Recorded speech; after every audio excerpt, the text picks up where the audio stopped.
There's something really amazing when it comes to video games.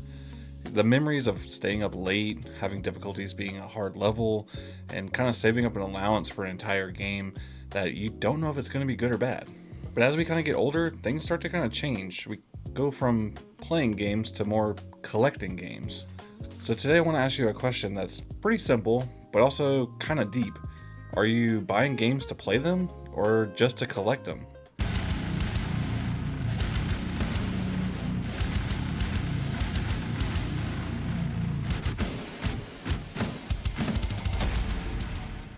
There's generally two types of people. There's a player of video games and a collector of video games. You have players who want to get a game for the experience, the long stories, and really invest the time into a game and get the value out of it through that playing.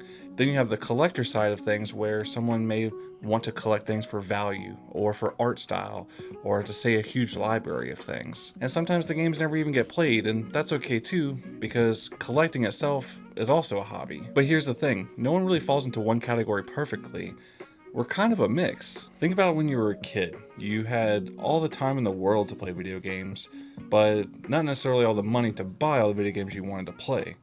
And as we're kind of getting older, it's the quite opposite. You run into having more money that you can spend on things that you want, but not enough time to play these games. So what happens? You buy the games anyway, in hopes to playing it, even if you really never get around to doing so. You want to buy them because your younger self wants them, and it feels good, but then something happens where it just kind of sits there and it's waiting. And let's be honest for a second.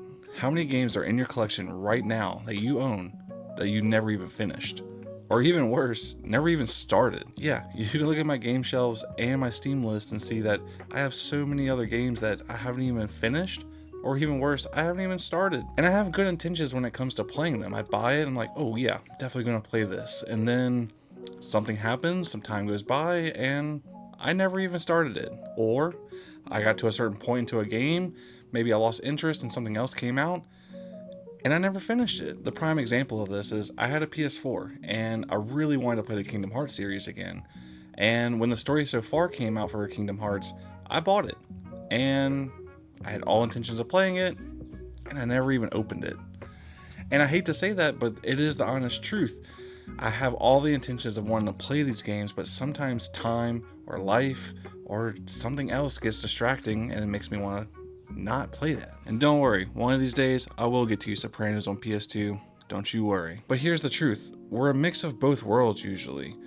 We're players that also collect. We buy games with the intentions of playing them and imagine the experience we're going to have and the big worlds that we're going to explore, but then something kind of happens and life gets in the way. And over time, the collection ends up growing faster than our ability to play it. So your shelf becomes more than just a library of games, but more like a collection of possibilities, making each game represent a future experience you might have. But also, there's something kind of beautiful about that. Now let's talk about another side of the hobby, and that's going to be flipping versus preserving. People who buy games not to play them, but to flip them. The retro game market has been going crazy, and games are going up, and rare games are becoming more rare. So naturally, some people are taking this as an opportunity to hunt for deals and buy low and sell high. And honestly, there's really nothing wrong with that either. It's part of the ecosystem that is the gaming community. While some people flip games for money, they also have the other side of the coin where people try to collect games for preservation. For the people who want to preserve games, it's more about keeping the game alive and displaying it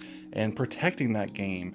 And it's more of an attachment to memories and nostalgia than it really is a monetary value. And for them, it's not just about games, it's about their childhood, and they want to preserve that and display it and have a wall full of their childhood memories sitting right there on a shelf.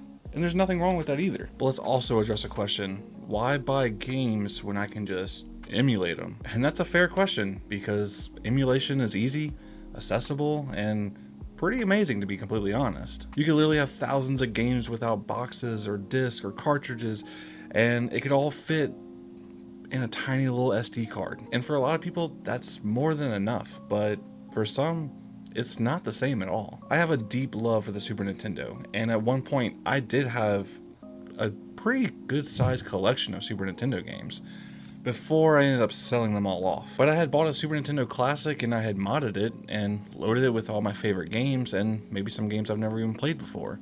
And for me right now, that is perfectly fine. I don't have that Super Nintendo itch to fix right now because my focus is on other things like PS2, GameCube, and Nintendo DS. While I want physical cartridges for my Super Nintendo down the road, more than likely, but for right now, emulation is doing its job for what I want it to be.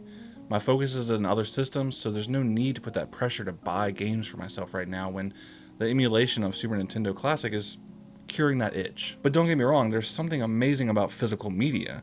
Holding the case, or looking at the artwork, or displaying it on a shelf in a certain way, there's something very magical about having a physical collection. And I think that takes a collector's mindset, and the people who just want to play games, that's perfectly fine too, but I don't want to just have the game, I want to own the whole experience. If that's putting a disc into a tray, or maybe powering on a system, I want that full experience, and that's just how my brain operates. I am more of a collector mindset that wants to play its games. I want to be able to own my games, but also experience the entirety of it. Emulation gives you the game, but physical media gives you the full experience, and for some people, there's no comparison. But let's zoom out for a second. This idea isn't just about video games. Collecting is collecting. And people who collect stamps or old coins or even maybe old cans, they're not using these items every single day. And it's not the point. The value of owning it, preserving it, and appreciating it, it's not too far off from video games as well.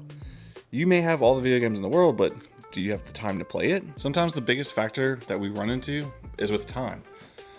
Life starts to get busy, responsibilities stack up, and the hobby that you enjoy and love so much kind of has to get put on pause for a second. And trust me, just because I buy them doesn't mean I get to use them every single day. There's times where I'll go every single day watching a VHS tape, and then it kind of just stops and then turns into I may not touch it for like a few weeks. And this happens across the board. My VHS tapes, Laserdisc, and my video games. But it doesn't make the collections any less meaningful. But at the end of the day, it's not just about playing games.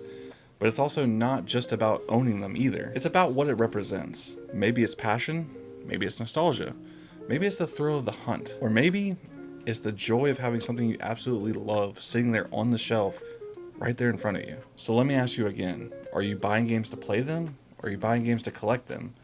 Or are you like me and most of everybody else, somewhere in the between? But drop your answers in the comments below and tell me your take on all of this. And also, if you have a backlog of stuff, here's your reminder to start playing them. I know I need to. But I'm Cameron, and this is Retro Carnage. Thanks for watching this video. Peace.